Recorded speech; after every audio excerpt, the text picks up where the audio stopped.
c'est un logiciel pour la veille scientifique. Donc, pouvez-vous vous présenter un peu, ainsi que PaperDoc? Bien sûr. Donc moi je m'appelle Nicolas Gatulle, je suis anesthésiste réanimateur à Paris. Je fais de la recherche également en intelligence artificielle appliquée à des problématiques en santé.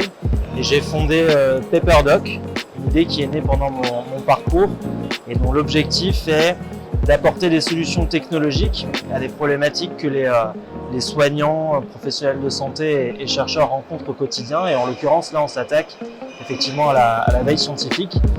Aujourd'hui, pour un chercheur, pour un pro de santé, c'est absolument primordial de maintenir ses connaissances à jour.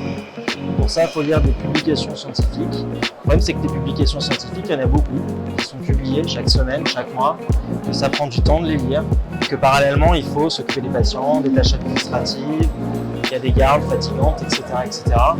Ce qui fait que la majorité des pros de santé, des études le montrent, malheureusement ne mettent pas leurs connaissances à jour. La question qu'on s'est posée chez PaperDoc, c'est quelle solution on apporte à cette problématique, et on y apporte une solution d'intelligence artificielle. On a notamment développé une IA qui va résumer les articles scientifiques en allant capter les informations les plus pertinentes des études, qui les condense en un résumé qu'on peut lire et écouter en anglais, en français hyper facilement. Est-ce que vous avez rencontré des difficultés durant la création de PaperDoc que vous avez surmontées pour améliorer justement ce logiciel? Oui, des difficultés, oui. Quand on crée une entreprise, il y a toujours beaucoup d'obstacles. J'imagine qu'il y en a un tout petit peu plus quand on vient du milieu de la santé. Aujourd'hui, l'entrepreneuriat, la santé, ça fait deux, même si c'est deux mondes qui sont en train de se rapprocher, mais il n'y a pas beaucoup de médecins entrepreneurs. Donc on n'a pas cette culture de l'entrepreneuriat, de monter un projet, le développer, chercher des fonds, etc.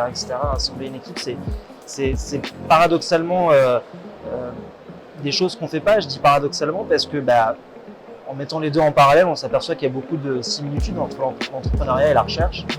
Et pour autant, c'est vraiment deux mondes bien distincts. Donc il a fallu s'acclimater à l'écosystème de l'entrepreneuriat, bien s'entourer évidemment. On ne monte pas un projet entrepreneurial seul. Donc, on a une équipe, on a équipe business, équipe finance, équipe tech, enfin on est bien entouré. Et puis on a construit ce projet petit à petit.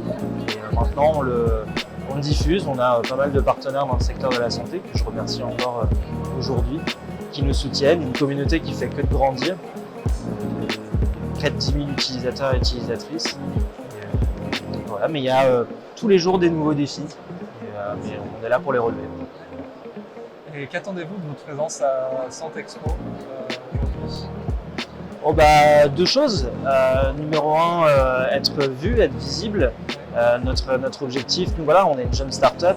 On n'a pas peur de le dire, donc c'est de nous faire connaître, rencontrer des gens, nouer des liens, des partenariats avec des acteurs du monde de la santé pour grandir ce projet qui aujourd'hui est pour moi extrêmement important, indispensable dans le secteur de la santé. Puis voir aussi ce qui se fait autour.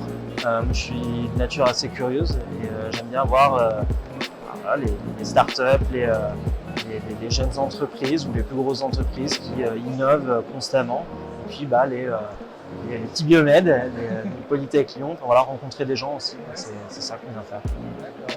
Et dernière question, quelles sont vos ambitions pour vous et pour PaperDoc pour le futur? Nous, déjà, nos ambitions, c'est de, je pourrais dire, et évidemment qu'on a cette ambition-là, c'est de devenir les numéros 1 dans notre secteur. C'est ce qu'on dit, c'est ce qu'on fait. J'ai pas de doute qu'on va y arriver. Mais notre mission secrète, c'est surtout de répondre à une problématique terrain. Encore une fois, entreprendre, c'est pas entreprendre pour entreprendre, c'est identifier un problème et apporter des solutions. Nous, aujourd'hui, c'est des solutions technologiques qu'on apporte à cette problématique d'information et de veille scientifique. Donc, je dirais que vraiment, le jour où aucun professionnel de santé et aucun chercheur n'aura de problème pour se maintenir à jour dans son domaine, je dirais que là, notre mission est réussie et là, on sera plus heureux du monde.